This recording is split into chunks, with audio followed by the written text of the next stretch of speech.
The Boeing 787, sold as a dreamliner. An all-new airplane in a once-in-a-decade, if not once-in-a-generation, achievement of human ingenuity.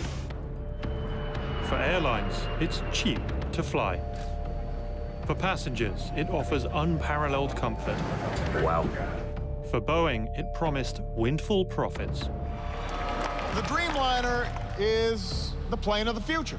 But Al Jazeera discovers a dark side to the Dreamliner. Unimaginable that we could be 3 years late, have a fleet grounding, have fires on the airplane. Our investigation finds Boeing altered its own quality standards. They're shortchanging the engineering process to meet a schedule. We uncover a whistleblower fired as he fought for safety. There's no doubt there's bad repairs going out the door on the 787. We go behind closed doors onto the factory floor to reveal a world Boeing keeps secret. I want to fly one of these planes because I see the quality going down around here.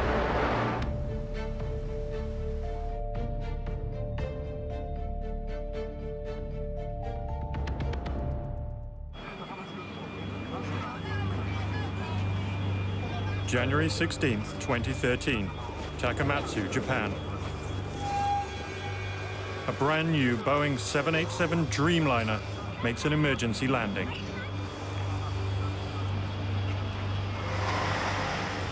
Passengers knew the plane was in trouble. で同時に、外を見てみるとエンジンあたりから白い煙が見えたんで、もう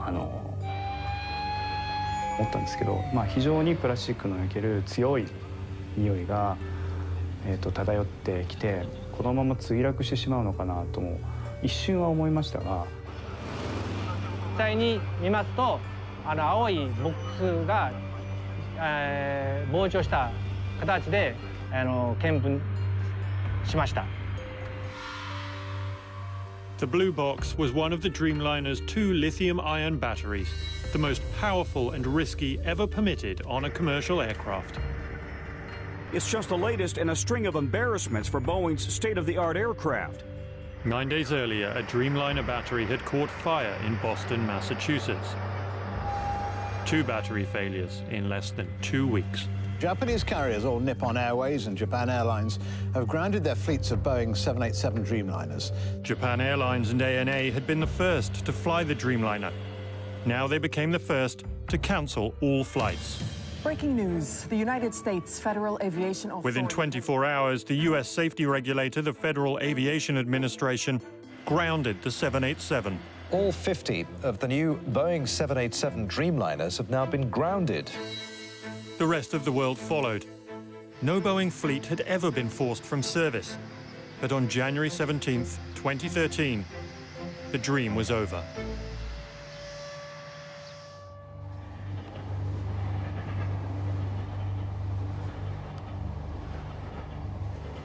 I'm Will Jordan.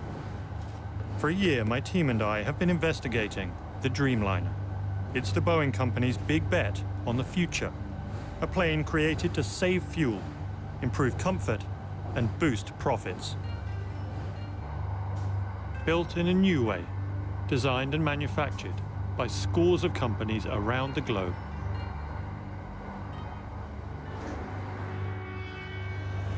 The company that makes the battery is GS Yuasa, based in Kyoto.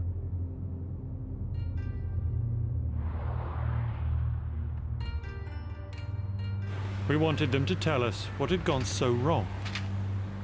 Hi, how are you? 会社名とか Al Jazeera. Al Jazeera. Yeah. We wonder whether you might be willing to do an interview.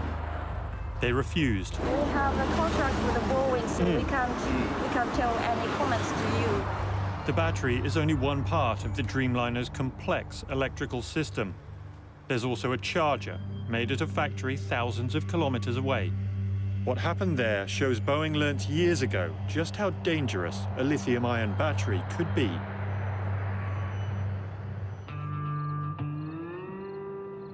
In Tucson, Arizona, we tracked down Michael Leon, an electrical technician.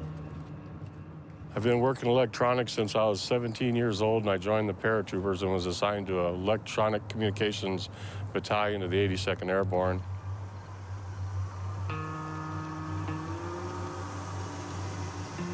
Yeah, this is the first time I've been here since 2007. It's hard to believe that this is what's left of a 3-story engineering structure. On a November morning in 2006, Leon and dozens of other workers clocked in at Securaplane, the company that makes the battery charger. And I started a pot of coffee, then I went into my lab and started working on my battery charging unit. And then it happened. And it was a very loud explosion.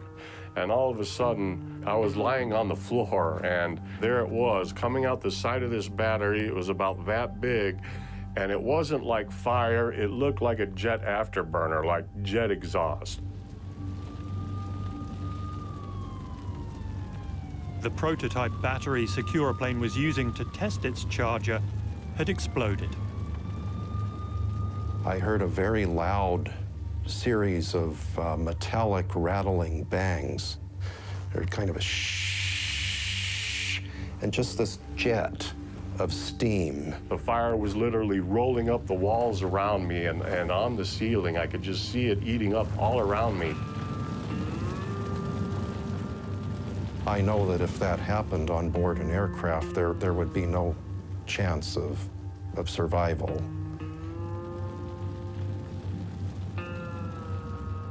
It was the biggest chemical fire in Tucson's history. A 10,000 square foot, 3-story structure burnt to the ground. After my building burned down, after that, they realized very emphatically the danger of this chemistry.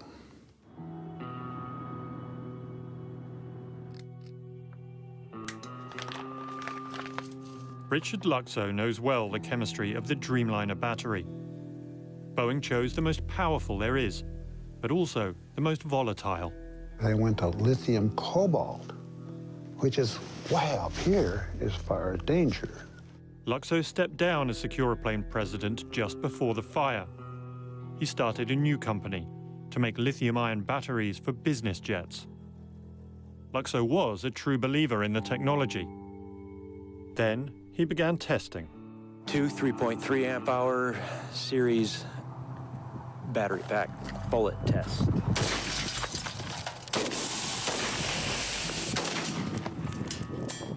Luxo went beyond even the latest industry guidelines, going so far as to fire bullets into batteries to see if they could be made safe for military applications.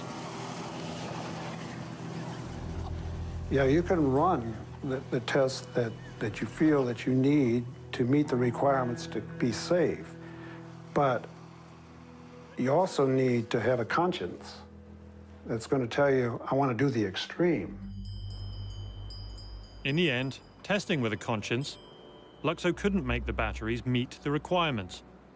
His new company failed. We became proficient in destroying batteries.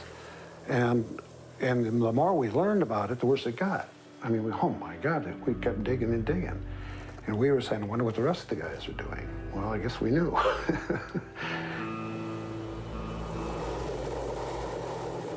By the rest of the guys, he means Boeing. And they were testing to a weaker standard, one written by the FAA specifically for the Dreamliner.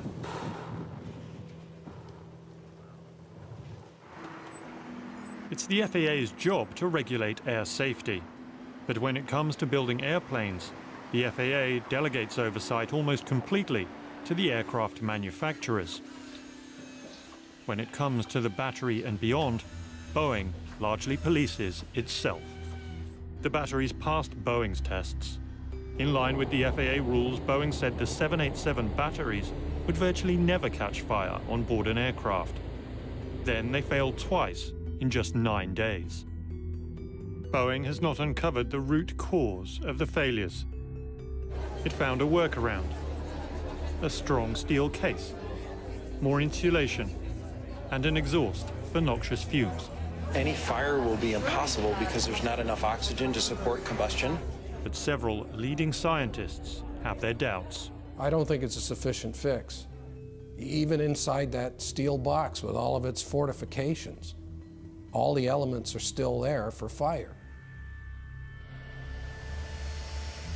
Despite not knowing the root cause, America's safety regulator, the FAA, was satisfied. And in April 2013, the Dreamliner was back. But this story goes far beyond a burning battery. It begins at Boeing itself. This is it. The first American commercial jet capable of economical transatlantic service. The Boeing 707 Jet Clipper.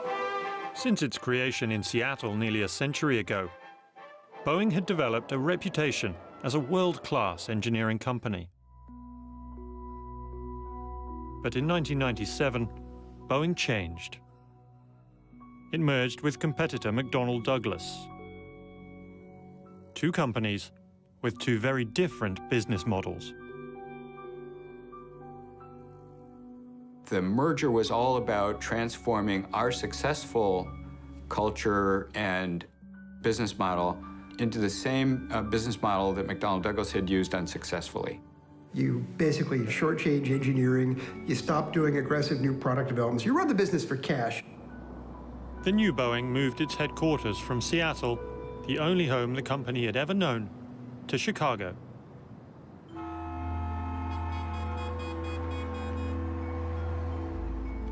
It began slashing investment in research in order to cut costs and maximize Wall Street returns. I felt it was wrong. I felt it was going to take the company in the wrong direction, and I thought that quality would suffer and the integrity of the product would suffer.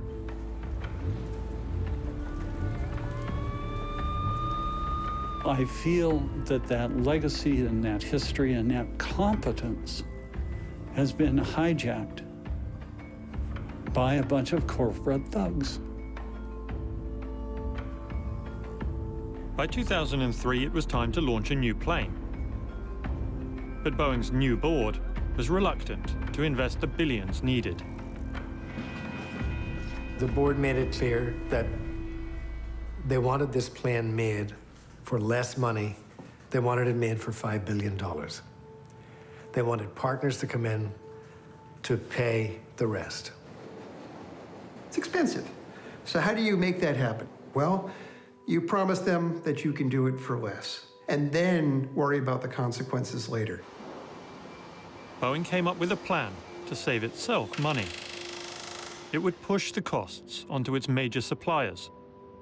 Boeing would call them partners, and they would design and pay for the parts they built. Boeing's job would be to assemble the plane. It was almost as if at times you thought Boeing executives believed, well, maybe they could sit in Chicago and have other companies do things, and they would just rake in the money somehow by putting it all together and putting a Boeing sticker on it at the end.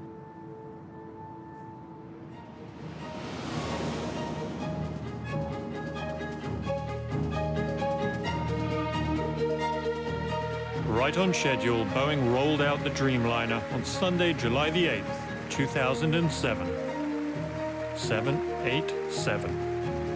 The airlines with us today have made a big commitment to Boeing and to this airplane. So far, they have ordered 677 of them. I think in a lot of ways, July 8, 2007 was one of the more magical moments I've seen in the industry. Watching us live around the world, broadcasting, I'm told, in 45 countries in 9 languages for the premiere of this very exciting new Boeing 787 Dreamliner. We were all inside the factory with artificial lighting, big stage, Tom Brokaw, huge screens. Then they opened the doors of this giant assembly bay, and in rolls this beautiful, beautiful aircraft. And there it is sitting in the sun, and we all stream outside and we all touch it. And none of us notice.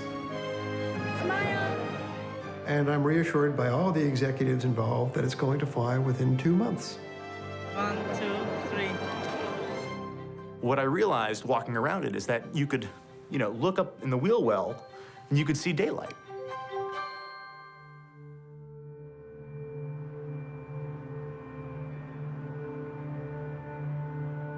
We learned that the whole thing was a sham. Beautiful, isn't it? Absolutely beautiful. They roll out this fake airplane.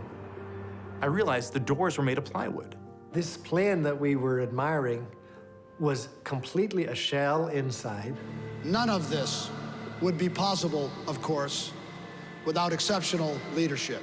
There's only two conclusions you can draw. You have executives there who are either lying, in which case they're clueless because they're going to get caught in 2 months, or you have a complete disconnect between the people who are working on the plane, the engineers, and the executives who are saying this. And so to each and every member of the 787 global team, I say thank you, congratulations, and keep up the great work. More than any other single event, it was the big lie, and it was a statement that the Boeing company is now all about the big lie.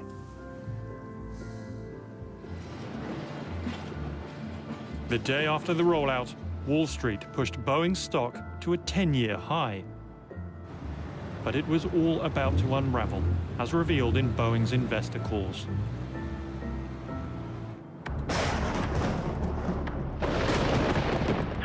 Welcome to our quarterly update on the 787 program.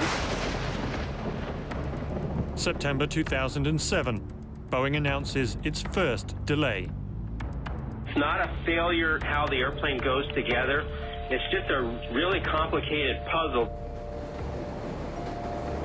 October 2007, the 3-month delay becomes 6 months. We wish we didn't have to do this. New kinds of innovation present challenges, and we're doing our best to meet them. October 2009, 6 months becomes 2 years of delays. We know that we can and must do better, and I'm confident that despite our setbacks, we will get the 787 through the flight test program and into the hands of our customers. It just kept getting worse and worse, and it seemed unbelievable. You have to understand, this was unprecedented. There'd never been a Boeing delay in a Boeing program. The sequence of events looked an awful lot like a catastrophe rather than just a manageable series of delays.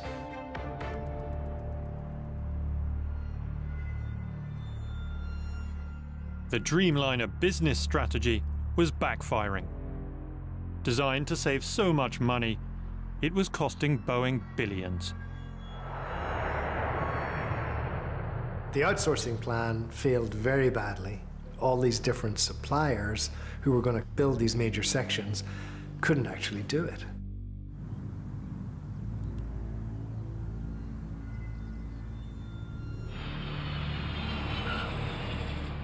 To fix the Dreamliner, Boeing dispatched hundreds of quality inspectors to struggling suppliers around the globe, including to its partner Alenia in southern Italy. We are just working through the final part of the process. Alenia would take on the task of constructing the body of the plane, not with aluminium panels, but with composite plastic barrels. The main objective, to lose weight, saving fuel, and making the 787 cheaper to run. But no one had ever made anything like this before. Not Boeing, and especially not Alenia. There is nothing comparable with that on the market right now. There's nothing built like this. Boeing's quality inspectors have one overriding priority: to make sure the job is done correctly. In 2009, when inspectors found flaws in parts made in this Alenia plant, they ordered work to stop. A year later, in Alenia's other factory, they again found serious problems, and again they ordered work to stop. But this time, managers overruled the quality inspectors. This internal Boeing document from 2010 reveals executives ordered Alenia to continue with fabrication without delay. We followed at that time the procedure to stop, but with the help of Boeing specialists at the time, while we were in this approved condition, they took responsibility for approving the quality, and we will continue to work and engineer at the time the product. In this separate memo obtained by Al Jazeera, Boeing states that schedule may require deviations to the preferred quality process. We received the memos from an engineer who, like many we spoke with, was afraid to appear on camera, so he answered my questions by email.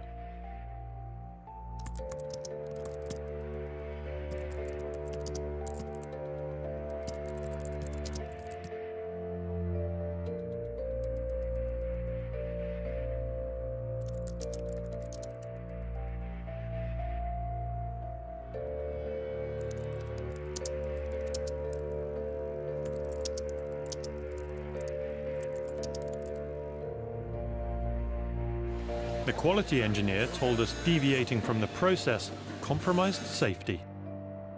Alenia and Boeing said it did not. 6, 7, 8, 9, 10. So I brought the memo to the former president of Boeing's Engineers Union. So my name is Cynthia Cole, C-Y-N-T-H-I-A, last name C-O-L-E. Cynthia Cole spent 32 years at the company, but never on the Dreamliner program. So she had never seen this memo before.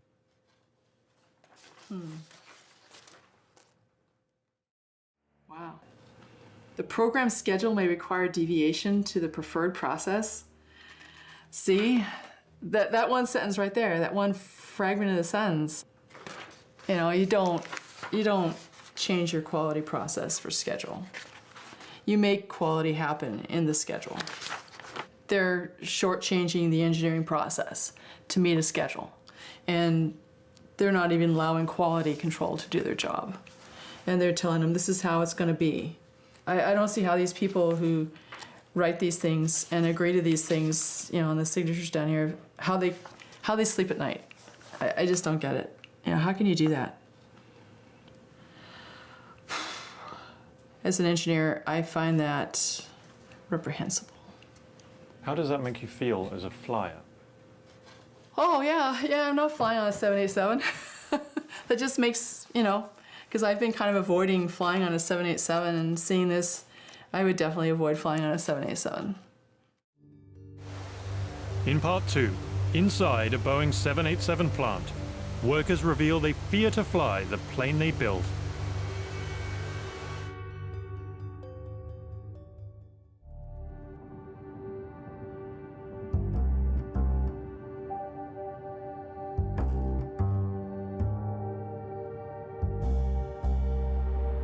If the Dreamliner represents Boeing's future,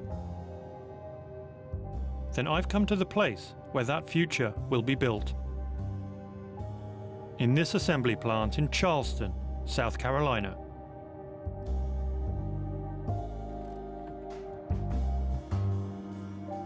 I've been called to a meeting with a man who works inside the plant.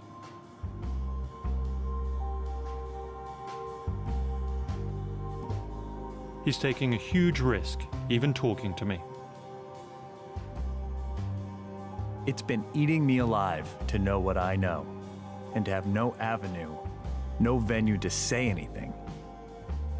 At his request, we used a different voice. 300 souls on the plane.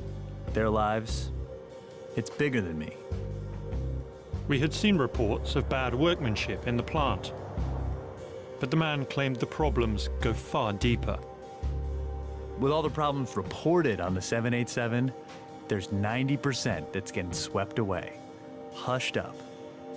It's an iceberg.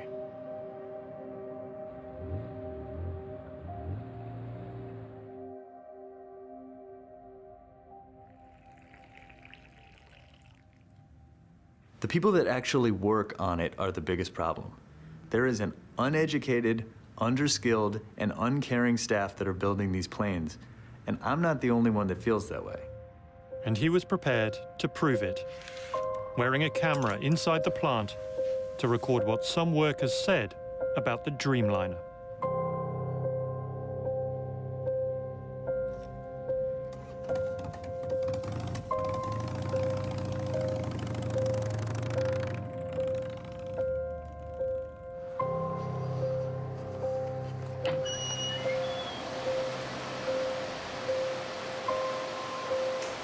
They hired these people off the street, dude. Working, flipping burgers for a living, making sandwiches at Subway. You can't have somebody from McDonald's do heart surgery. That's trusting someone with your life. That's what we're doing here. The thing about it is they don't realize the seriousness of putting something together and putting it together right, because it breaks. It can't come over the curve. It's going to come down.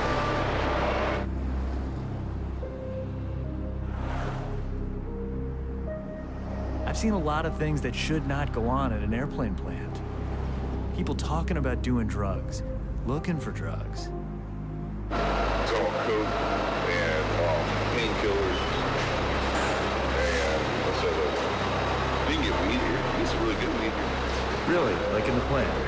Yeah. Like there's someone who has it right now. I could just walk up to them and just... No, I don't know if they have it. Like, you got to place your order. You got to place your order, right.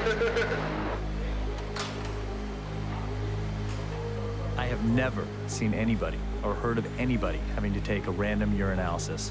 As far as I know, random drug tests just don't happen. They don't drug test nobody. I know they don't. And there's people who go out there and lunch and go smoke one up. Do they? Hell yeah. You know for a fact. Hell yeah.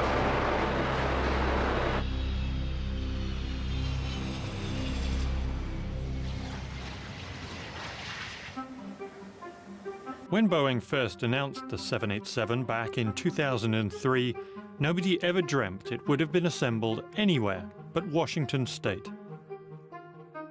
The one place Boeing had always made its commercial aircraft. But new Boeing was playing by new rules, so it did something it had never done before. Auctioned off final assembly to the highest bidder. They were going to hold a competition for it, a state against state, nationwide competition, where to build this plane. I ran to my editor after I put the phone down. I think it was 5 o'clock, and I said, well, "You're not going to believe this. They're not necessarily going to build it here." Washington State won, but only by giving Boeing what was then a record $3 billion in tax breaks.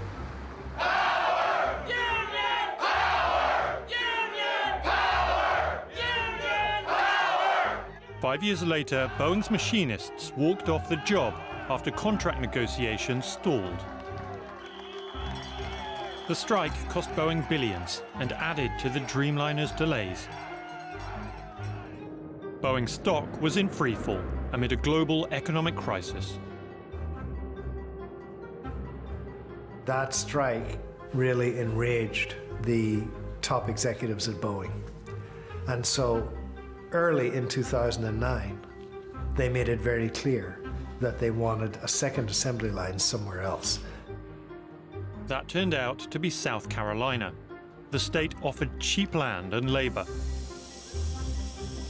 Close to $1 billion in support and no unions.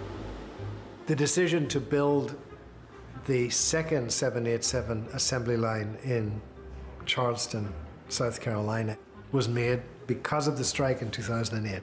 They wanted to do it there because they wanted to weaken the union, and they did.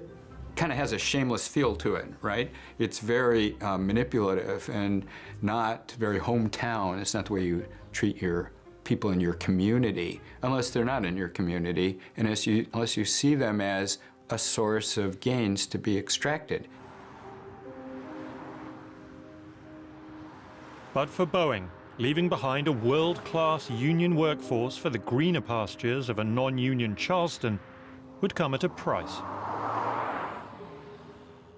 Work in the plant is significantly behind schedule and plagued by production errors.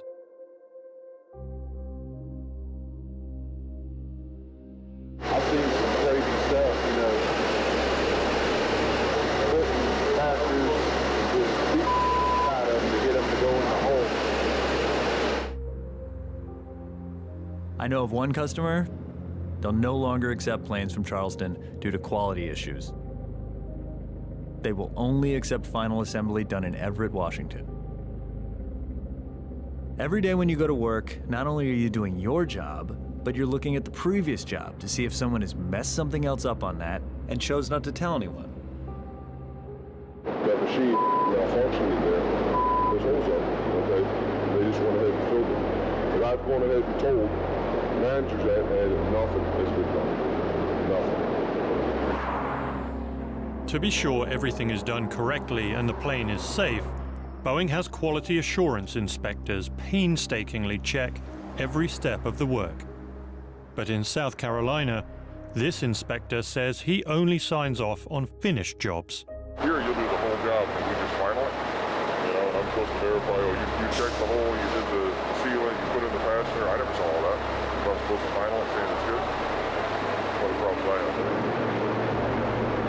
You think Everett's better? I think Everett will do what's right and make the plane right. Because in the union, they have to. Here, everybody is being pushed to meet this regardless of quality.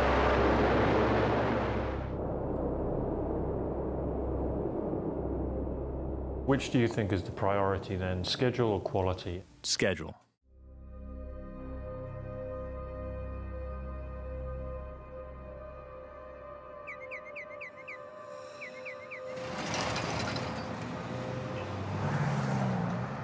If it's a constant battle between quality and schedule, we found one casualty, hundreds of kilometers from South Carolina in Mississippi.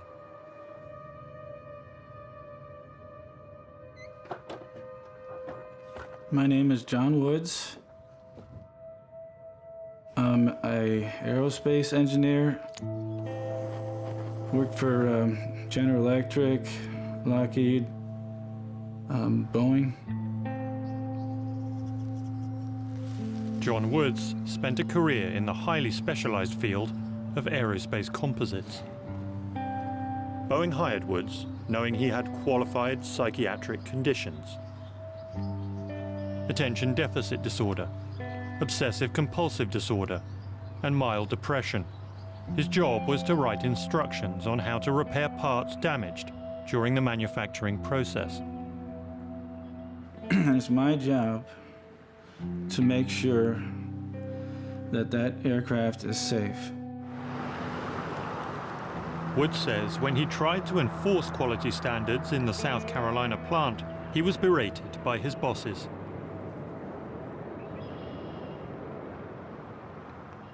In a couple of meetings, there was a group of managers screaming at me to dumb down my work instruction, saying you have to remove requirements from your work instructions. It's going to take too much time. Woods says he witnessed damaged parts being ignored, papered over, and hidden from view. There's no doubt there's bad repairs going out the door on the 787 aircraft. I am worried that sooner or later there's going to be a structural failure on the fuselage.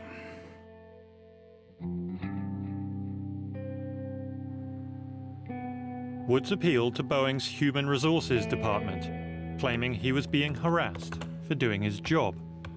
Instead of coming to his defense, Boeing managers put Woods under review. Weeks later, they fired him. I'll never forget this. The day before I was terminated, I was telling my brother how proud I was to be working at Boeing. It's true. So instead of saying thanks for doing a good job, because I thought I was doing what I was supposed to be doing, I had to leave in shame, really. I was embarrassed with my own family.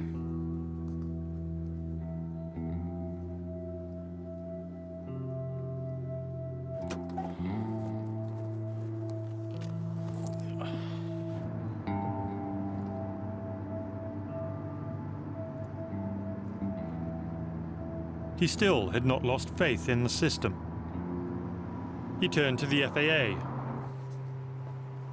filing a whistleblower complaint. The document alleged 7 serious violations in the South Carolina plant.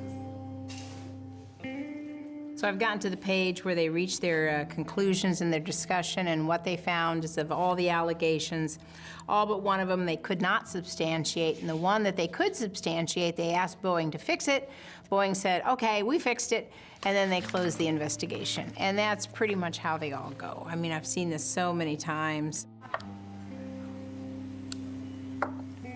Thank you. Go ahead, take these out when you are.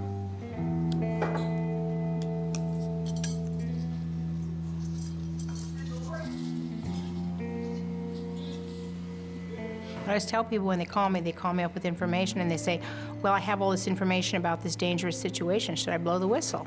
And I said, well, you know, not unless you have a private trust fund or another job to go to, because you'll have a problem earning a living. I had to maximize all my credit cards to survive, to support the family. There was a lot less money for the kids, for college and everything else.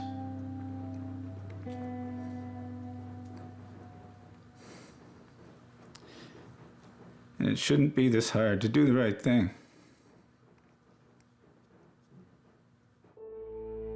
When we looked at Wood's FAA complaint, we noticed a familiar name, Ali Bahrami. He was the FAA's man in charge of the Dreamliner.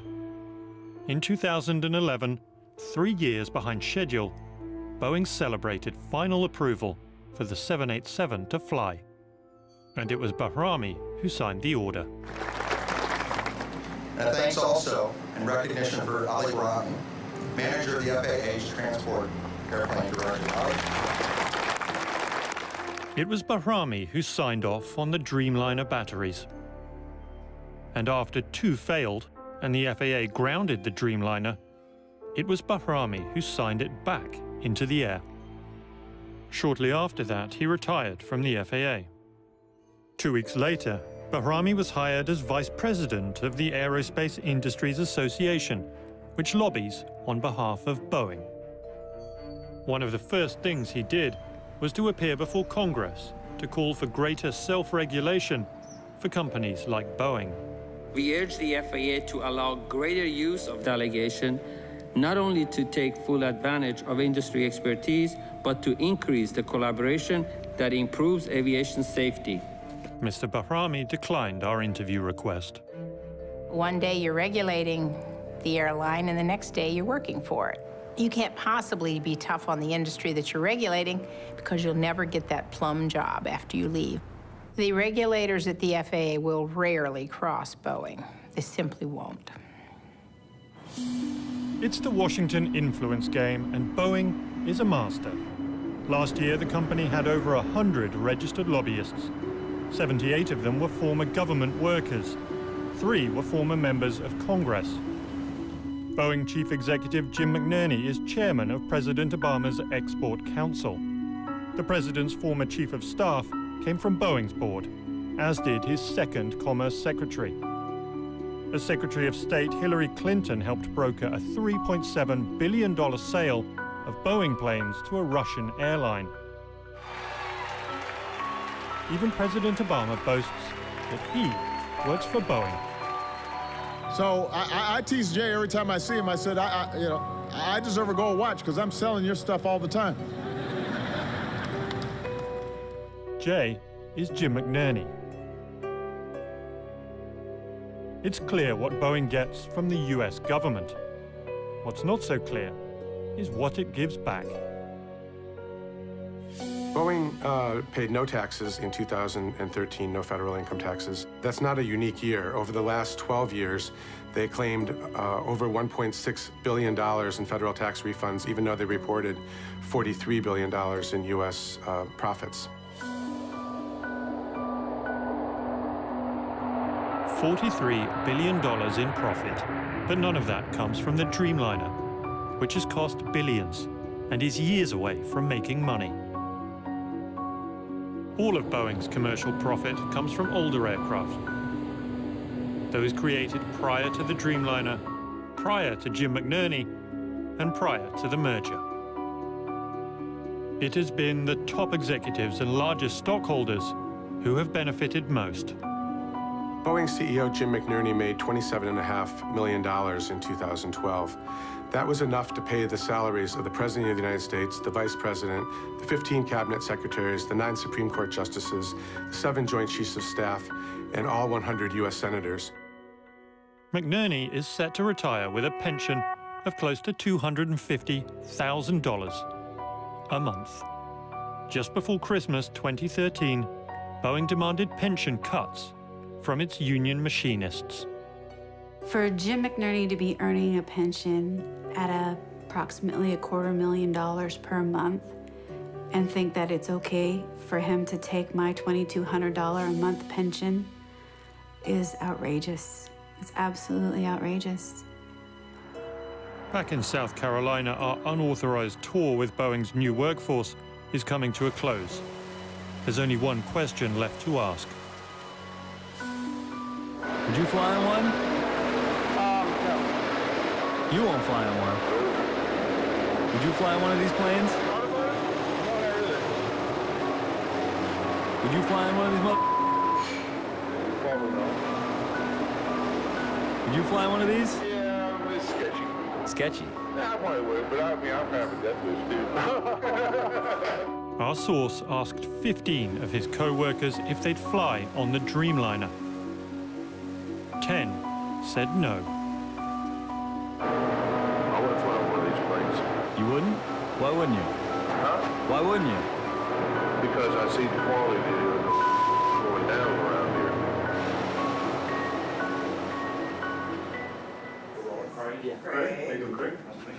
Hi, Mr. Loftus, Will Jordan. I'm sorry, Will? Will Jordan. Workers who fear to fly the plane they build. Quality process apparently loosened to speed up schedule. Workers fired after making safety allegations. We needed answers from Boeing. Right now, we're at a very exciting point in time. We have brought our production rates up to 10 airplanes a month, faster than any airplane in aviation history and to the highest level of any wide-body airplane in aviation history. There's a couple of documents I want to show you here. I showed him the documents suggesting Boeing had changed quality procedures and overruled inspectors to speed up production. Mr. Loftus was not manager of the 787 program in 2010 when the memos were written. Okay, I'm not familiar with this document. But...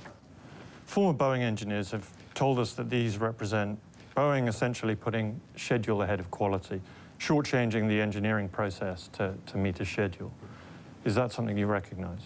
The number one focus that we have at Boeing is ensuring the continued safe airworthiness of an airplane, the integrity of the airplane, and the quality of the airplane going out. We've also heard directly from workers inside your South Carolina plant. They paint a grim picture, really, of things there. They say the workforce isn't up to the job. I'm extremely confident in the quality of the workforce in Boeing, South Carolina. The Boeing workers at South Carolina don't share that confidence. Here's what some of them said. Guys, I'm going to just call up this hold here for a second. Can you turn the camera off for a second? Why would we need to turn the camera off? What's the problem? And then Boeing's communications director stopped the interview. So who are these employees that you're speaking to in South Carolina that are making these points? Obviously, I can't tell you who the employees are, but they are Boeing workers who assemble the planes that you build. Well, I'm not sure it's appropriate here and now. Well, I'm assuming the buck stops with the Boeing commercial airplanes management, and so the most senior managers are the ones to answer this. We're here with the head of the 787 program, and we have these things that you need to hear and you need to provide a response to. We have not had a chance to review this or craft a proper response. Larry, you're tired. Larry, would you like to step out for a second? Okay. But as I do, I have the highest degree of confidence in the production system we have with the employees we have at the Boeing company and our supply chain. Okay, thanks.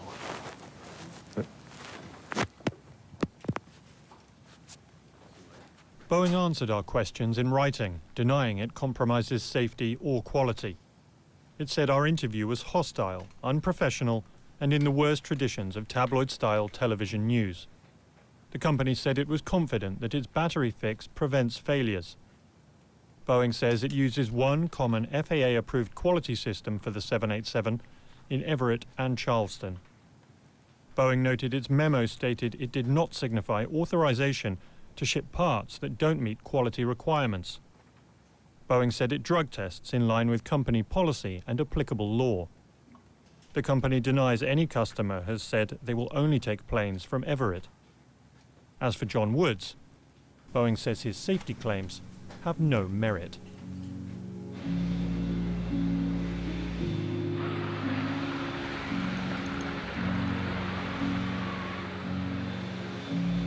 Toronto, May 18, 2014. Air Canada celebrates the delivery of its first 787. This is the modern marketing reality of the Dreamliner. Today represents a huge milestone for Air Canada. We've been waiting a long time for this airplane. It's going to allow us to grow in unprecedented ways. Because when you were eating before, where'd you put your iPad? I think our passengers are going to be very receptive of some of the new amenities, so. I just want to see how far it goes back. The windows are huge. We were just excited because we really genuinely love this aircraft. And Thank you. Anything else you want to add or any other story? No, we're very, very happy. Yeah. From a seating point of view, how is it different? Are there more restrooms? But is there another reality? One revealed by a burning battery, by the words of the workers who build the planes. We're not building them to fly, we're building them to sell, you know what I'm saying? By Boeing's apparent changes to its own quality protocol. Boeing says the 787 has no more problems than previous models. The FAA says there's never been a safer time to fly. The Dreamliner is the fastest-selling plane in the world. One day we may all find ourselves on board. When we do, we will trust Boeing has put quality first. We will trust the regulators have been rigorous. Ultimately, we will trust the plane is safe.